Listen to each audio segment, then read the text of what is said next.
Bonjour ou bonsoir. Je fais encore, excusez-moi, encore une nouvelle petite vidéo d'exhortation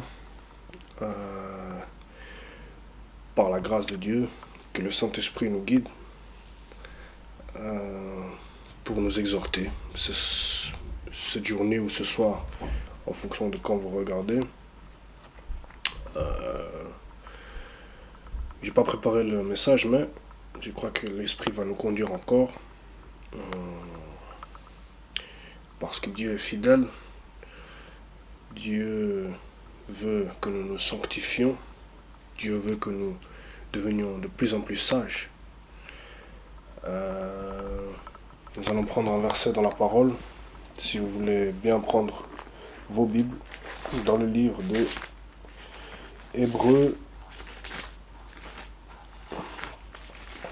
Hébreux chapitre... Donc l'épître aux Hébreux...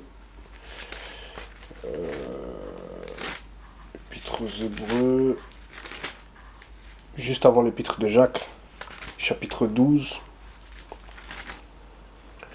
Hébreux chapitre 12, le verset 14. La Bible déclare, je lis pour sa gloire, « Recherchez la paix avec tous et la sanctification, sans laquelle personne ne verra le Seigneur. »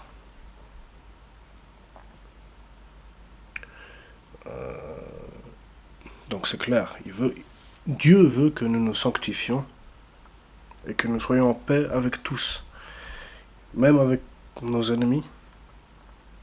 Jésus dira, bénissez vos ennemis, aimez vos ennemis, et Jésus dira, dans Matthieu chapitre 5, je pense, Matthieu chapitre 5, on va juste le mentionner comme ça. Il a dit, aimez vos ennemis, bénissez ceux qui vous maudissent, faites du bien à ceux qui vous haïssent.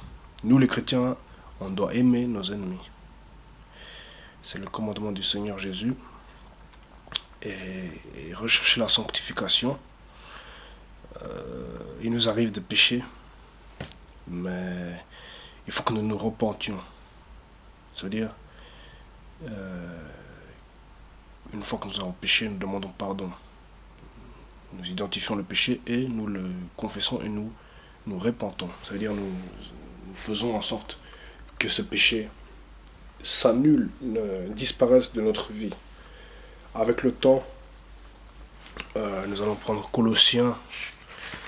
Avec le temps, si nous faisons atténuer ces œuvres de la chair, parce que les péchés c'est des œuvres de la chair, premièrement, lorsque l'on persiste ensuite dans la chair, le diable entre en jeu, mais d'abord c'est la chair, c'est nous-mêmes qui devons faire en sorte de renoncer à certaines choses et de faire croître d'autres. Et voilà celle auquel nous devons renoncer. Colossiens chapitre 3, le verset 8, l'apôtre Paul nous écrit, je lis pour la gloire de Dieu, « Mais maintenant, renoncez à toutes ces choses, à la colère, à l'animosité, à la méchanceté, à la calomnie, aux paroles équivoques qui pourraient sortir de votre bouche. » Les paroles équivoques, c'est des paroles qui ne sont pas claires et qui peuvent porter à confusion ou qui peuvent induire quelqu'un d'autre dans l'erreur. C'est-à-dire on dit quelque chose mais on le dit pas clairement, ou alors on dit des choses avec des sous-entendus.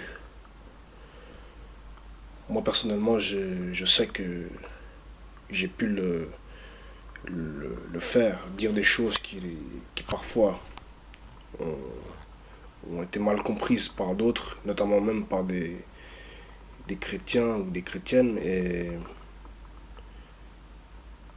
j'ai demandé pardon parce que c'est pas bon.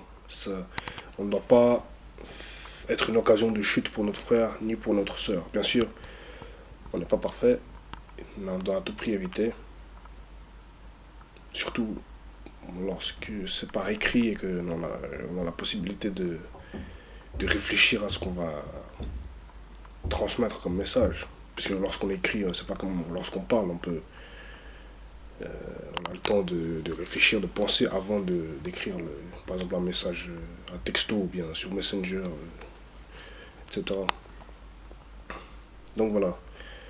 Donc je parle de deux choses différentes là, mais quoique c'est pas vraiment différent, parce qu'il dit, je relis le verset, Colossiens chapitre 3, verset 8, il y a plusieurs éléments dans ce verset. Mais maintenant, renoncez à toutes ces choses, à la colère, à l'animosité, 2, à la méchanceté, 3, à la calomnie, 4, 5, aux paroles équivoques qui pourraient sortir de votre bouche. Donc voilà, ça a l'air extraordinaire, mais avec le temps, si nous avons la bonne volonté, si nous nous laissons guider par l'Esprit Saint, ces choses vont se réduire dans notre vie, voire même disparaître. Certains hommes de Dieu, certains grands êtres spirituels ont quasiment réduit, ils ont quasiment renoncé. Ça ne fait plus partie de leur vie, quoi. Ce type de sentiment, d'émotions destructrices. Et avec la pratique, avec l'exercice, avec la persévérance, ils ont réussi à réduire quasiment à néant ce type d'émotions. Pour quel but au final? Eh bien, c'est très simple.